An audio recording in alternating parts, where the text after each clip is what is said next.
Le 12 décembre 1978, Bernard Hétouin est au siège d'Usinor à Paris où se tient un comité central d'entreprise.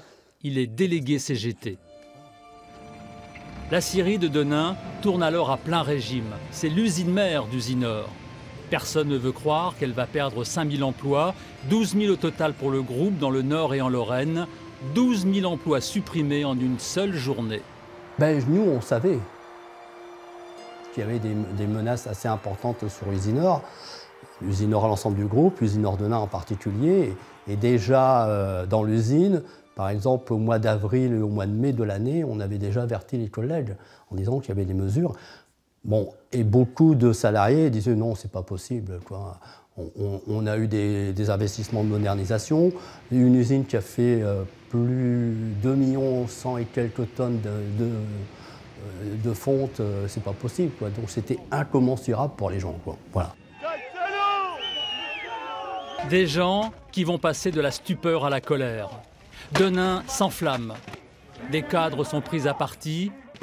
Les manifestations dégénèrent. Le commissariat est violemment attaqué. Mais rapidement, les événements vont dégénérer. Pendant plus de 2 heures, sidérurgistes et forces de l'ordre vont s'affronter. 2 heures d'affrontements très violents qui auraient pu être évités. André Drelon est alors un jeune lieutenant de police. On va lui tirer dessus. On nous a tiré dessus, et là j'ai vu, moi, de où on nous tirait dessus. Du commissariat, j'ai pris 2 impacts de balles entre les jambes. Le gars, il montait sur le toit de l'actuel poste, mais de l'autre côté parking, et on le voyait se pointer. Quand il se pointait, il y avait l'autre qui était derrière, avec sa carabine, il tirait. Il nous tirait dessus. Donc il y a eu des coups de feu il y a eu des coups de feu, contre le commissariat. Contre le commissariat, oui, tout à fait, tout à fait. Et là, je suis formel.